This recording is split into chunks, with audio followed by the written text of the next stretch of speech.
Bon, j'ai essayé de conclure d'une belle façon positive tantôt sur l'atmosphère qui prévaut actuellement avec ce qu'a annoncé le premier ministre. Mais Gilles Proulx, semble-t-il, a le feu au derrière. Gilles Proulx, salut! Salut, mon cher Denis.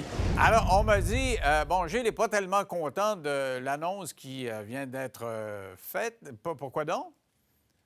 Ben, tout simplement, on m'a encore démontré une fois de plus qu'on est un peuple d'enfants, des bébés lala. Le gars a donné une conférence pour bébé lala, puis lui-même, il est le portrait typique du gars qui veut plaire, pas trop déplaire. Puis la semaine de relâche, on a pensé qu'il aurait dû imiter l'Ontario, tout simplement. La semaine de relâche, on n'a pas besoin de ça pour les enfants. Premièrement, ils sont déjà 2, 3 semaines en retard, les élèves. Ils l'ont eu, leur semaine de relâche. Deuxièmement, la semaine de relâche, c'est pourquoi? C'est pour encourager l'industrie touristique pour que tu puisses aller jouer au ski, en ski. Alors, ça aide les tenanciers de centres de ski. Mais voilà, c'est pas tout le monde qui fait du ski.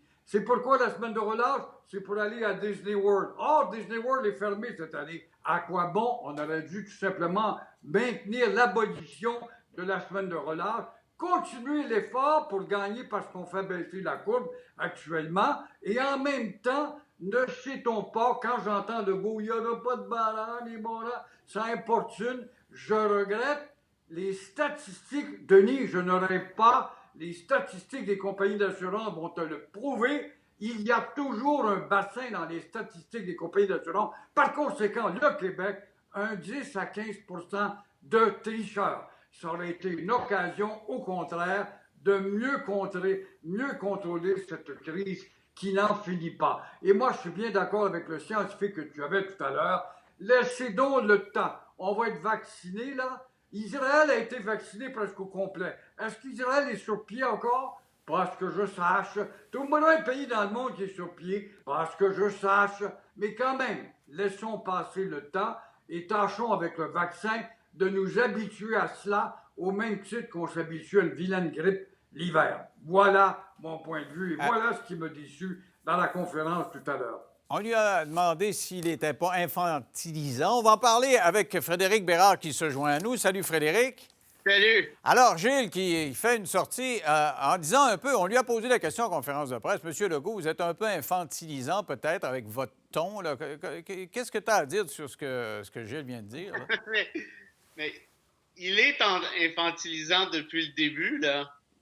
Ça, Gilles a raison, mais je veux dire, Gilles, tu viens pas de réaliser ça, là. Ça fait 11 mois que c'est comme ça, là. Qu'on nous dit, on vous conseille pas de faire ça, ça serait mieux pas, mais là, tu sais, on nous parle comme des enfants. Je veux dire, on sait Oui, depuis mais le Gilles début. dit qu'il ne met pas assez ses culottes. Comment tu voudrais qu'il parle? Hey, le Québec, ah ouais, c'est de même, ça marche? Mais là, je le dis depuis le début, Denis, puis on s'en parle depuis le début aussi. C'est que si tu veux que ça fonctionne, ce genre d'affaires-là, ça prend des normes.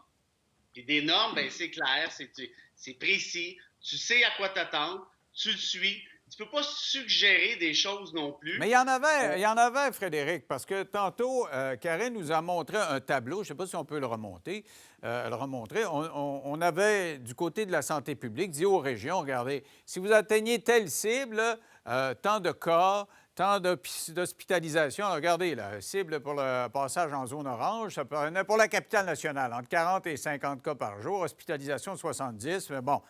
Et aujourd'hui, ils ont atteint ça, tu vois, là, dans les deux cas. Et ils n'ont quand même pas changé de couleur. Alors, tu dis, ça nous prendrait des balises, il faudrait que ça soit chiffré. T'es là, les chiffres, puis ils ne prennent pas la décision dans ce sens-là. Oui, non, ouais.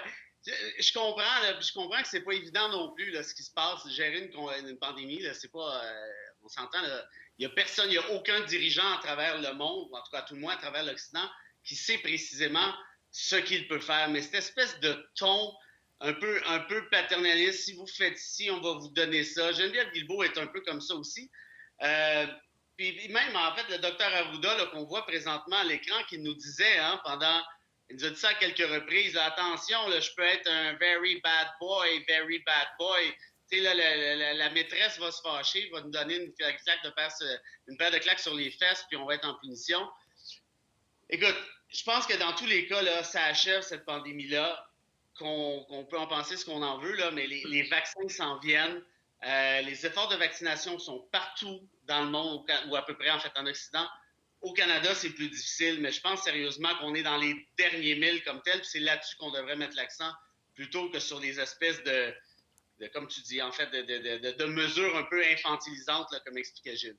OK. Alors, on va changer de sujet parce que ce qui a retenu l'attention hier, et comme on a un constitutionnaliste et un commentateur aguerri qui a toujours bénéficié de la liberté d'expression, Jérémy Gabriel, donc, se retrouve devant la Cour suprême avec cette cause contre Mike Ward.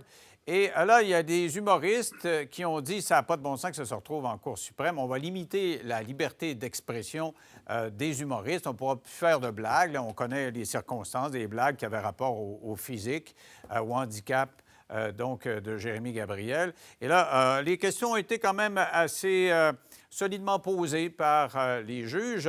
Gilles, comment vous avez réagi à voir ça? Là? Ben, j'ai été fier de voir que les juges de la Cour suprême, je pensais que c'était un endormitoire, mais il y en a quand même qui étaient aguerris pour poser des questions très pertinentes. Mark Ward, c'est un bien bon garçon, puis il est drôle, puis il est très gentil en personne. Je l'ai rencontré pas plus tard que ce matin, je n'en reviens pas, une pure coïncidence.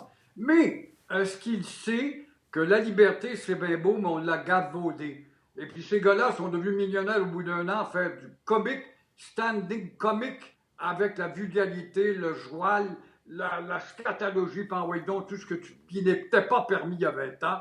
Donc, la patinoire s'est élargie. J'embauche un joueur de hockey, voici les règles, t'es libre. T'es un joueur cochon, je te connais, c'est pour ça que je te prends. Alors, le joueur, il est cochon, puis il est dans les règles à peu près acceptées de la liberté. Mais voilà que monsieur perd la tête et monte dans les estrades pour aller battre un spectateur qui s'en est pris à son style de jeu. Il a débordé la largeur de la patinoire. Dans ce cas-là, Ward a débordé en s'attaquant au physique. C'était trop. Jean-Marc Parent a passé des années dans un fauteuil roulant à se moquer d'un infirme, mais il ne se moquait pas, il ne personnalisait pas l'infirme en question, mais il a fait voir la difficulté de vivre dans un fauteuil roulant. Mais Gilles, moi, je tombe... On a trop personnalisé. Gilles, Oui. je tombe des nues parce que il y a des années, moi, j'étais à la radio en même temps que Gilles.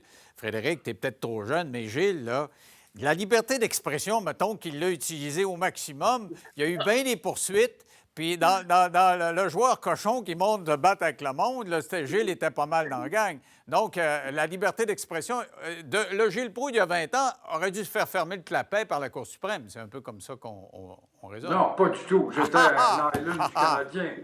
J'admettais que j'étais un gars qui aimait ça, jouer au hockey, être robuste, mais je suis jamais allé en cours pour avoir porté atteinte à la personnalité de l'individu en question. On va demander ce que le constitutionnaliste pense de ça, parce que c'est un débat constitutionnel en même temps, là, sur le droit des le constitutionnaliste, il m'écoutait, je pense, dans le temps. Alors, oui, alors, allons-y, monsieur le constitutionnaliste. Que les auditeurs et auditrices sachent, on ne s'entend pas sur les sujets nécessairement avant. On ne sait pas les positions de l'un et l'autre. Jamais j'aurais pensé, comme toi, Denis, que Gilles serait de ce côté-là. Pour qu'on soit bien franc. Une fois qu'on a dit ça, la décision en Cour suprême est intéressante, bien au-delà, va être intéressante, bien au-delà de l'affaire de Mike Ward et de l'affaire de Jérémy Gabriel. Pourquoi? Parce que là, la question que la Cour a à se poser, c'est est-ce qu'on accorde un régime particulier pour la liberté d'expression artistique? Ça, qu'est-ce que ça veut dire essentiellement? C'est que les artistes, nommément les humoristes ici, est-ce qu'ils bénéficient d'une marge ou devraient bénéficier d'une marge de manœuvre un peu plus grande, un peu plus importante que M. X, M. Y? À titre personnel, je pense que oui. Et il y en a des régimes particuliers en matière de liberté d'expression. Par exemple, les journalistes, Denis, en ont une. On ne les traite pas de la même manière qu'on traite quelqu'un d'autre. Et je pense qu'ici, si on veut éviter l'espèce d'érosion de la liberté d'expression par rapport au discours critique, qui dérange et qui est fatigant. Et là, qu'on se comprenne bien, je ne suis pas en train de dire que la blague, si on peut appeler ça une blague, que je ne trouve pas drôle par ailleurs, je ne suis pas en train de dire que Mike Ward aurait dû la faire. Je ne suis pas en train de dire non plus qu'il a nécessairement le droit de la faire. Mais la Cour devrait reconsidérer une position antérieure, il y a ça d'une vingtaine d'années, où elle avait rejeté cette possibilité-là, et d'accorder un régime particulier pour les humoristes, parce qu'il n'y a pas de pire censure que Ouais, l'autocensure. mais moi, je me souviens d'André Arthur qui, quand il se faisait poursuivre, il disait ben, c'était de l'humour, c'était des blagues. Et ben, lui, il disait, si l'humoriste a le droit, là, bon, alors. On s'entend, il y a des limites quand même, et je suis d'accord avec Gilles, de martyriser un adolescent en situation de handicap. C'est un droit protégé par les chartes, hein, ça. Ici, là, il y a la liberté d'expression, mais il y a le droit de ne pas être discriminé, de ne pas être diffamé. Ben, c'est ça, mais il a eu le droit de le dire. Il a eu le droit de le dire, puis l'autre a le droit de le poursuivre. Oui, mais là, au final, il faut qu'un arbitre tranche. Non, mais je veux dire, c'est ça, le droit d'un et l'autre. OK, hey, en quelques secondes, Gilles, qui gagne? Qui gagne en Cour suprême? Ward ou Jérémy? Qui va gagner? J'ai tendance à pencher pour Jérémy, mais je ne suis pas certain. OK, Frédéric, le constitutionnaliste. Ça va être serré en prolongation, mais dissidence 5 contre 4. De l'autre côté de Gilles, Mike Ward. OK, on verra ça. Merci à vous deux. Au retour, Pascal Ouellette, dans 3 minutes.